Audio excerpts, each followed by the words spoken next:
देवर भाभी का रिश्ता तो माँ बेटे की तरह होता है। इसी तथ्य पर आधारित एक कहानी कमल की है। कमल के बड़े भैया एक सरकारी बैंक में नौकरी करते थे, लेकिन एक रोड एक्सीडेंट में उनकी मृत्यु के बाद घर की जिम्मेदारी कमल पर आ चुकी थी। अपने भाई के जाने के बाद कमल ने अपनी कॉलेज की पढ़ाई बीच में ही रोक दी थी। दरअसल कमल की भाभी अपने पति के मृत्यु से टूट चुकी थी और उन्हें सहारे की सख्त जरूरत थी। पति की मृत्यु के बाद कमल की भाभी को अनुकंपा नियुक्त के तौर पर नौकरी दी गई थी, जिसके लिए उन्हें बैंक आना जाना पड़ता था। इसी बीच कमल के सहयोग ने उन्हें पूरी तरह बिखरने नहीं दिया। कमल अपनी भाभी का इतना सम्मान करता था कि उनके कहने पर उसने अपने कॉलेज की पढ़ाई फिर से प्रारंभ कर दी। कमल को कई बार अपनी भाभी को बैंक छोड़ने के चक्कर में कॉलेज पहुंचने में देरी हो जाती, लेकिन कमल को इससे कोई फर्क नहीं पड़ता। वह अपने जीवन में सबसे ज्यादा प्राथमिकता अपनी भाभी को ही देने लगा था। कमल की भाभी भी उसे अपना बेटा मानती थी। एक दिन कमल अपने कॉलेज की लाइब्रेरी में बैठकर पढ़ाई कर रहा था।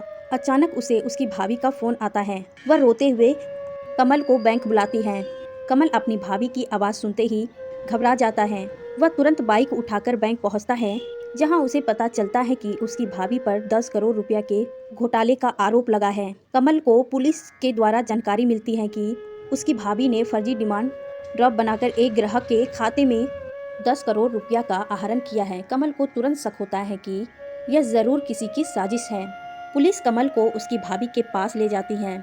कमल की भाभी उसे देखते ही रोने लगती है।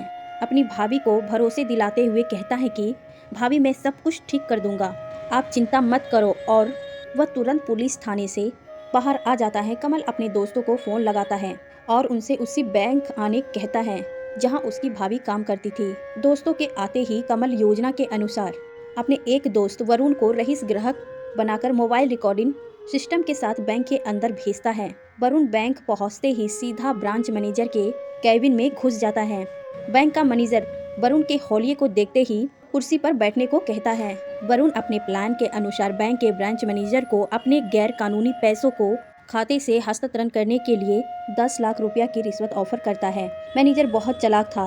उसने वरुण को तुरंत मना कर दिया और कहा, हमारे यहाँ ऐसा कोई गलत काम नहीं होता, आप कहीं और से करवा लीजिए और कृपया यहाँ से चले जाइए। वरुण ब्रांच मैनेजर की बात सुनकर डर जाता है और निराश होकर बैंक के बाहर आ जाता है। लेकिन जैसे ही वह कुछ देर पहुँचता है, उसे पीछे से एक व्यक्ति आकर रोक लेता है और वह वरुण से कहता है, आप चिंता मत करिए, आपका काम हो जाएगा। दरअसल इस आदमी को ब्रांच के मैनेजर ने ही वरुण के पीछे भेजा था। वह वरुण को पैसे लेकर अगले दिन किसी होटल में मिलने को कहता है। वरुण उसकी सारी बात रिकॉर्ड करके वहां से थोड़ी दूर स्थित एक पार्क पहुंचता है, जहां कमल उसका इंतजार कर रहा था। वह उनके पास पहुंचते हैं, रिकॉर्डिंग सुनाता है। कमल रिकॉर्डिंग सुनते ही समझ जाता है कि जरूर भाभी के केस में ब्रांच मैनेजर ही जिम्मेदार है, क्योंकि इतना बड़ा घोटाला बिना बड़े अधिकारी के संभव ही नहीं है। वरुण अगले दिन नकली नोटों से भरा हुआ बैग लेकर होटल पहुंचकर कमरा बुक करता है।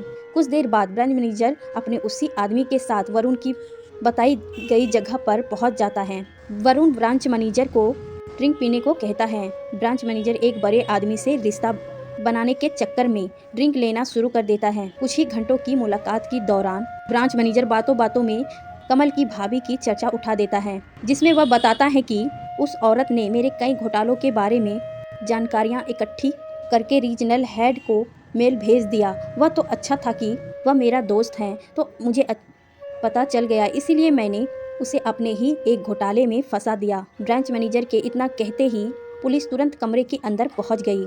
दरअसल सारी रिकॉर्डिंग लाइव चल रही थी। कमल ने पुलिस को पहले से ही होटल के बाहर बुला लिया था। पुलिस ब्रांच मैनेजर को घसीटते हुए होटल के बाहर ले आती है।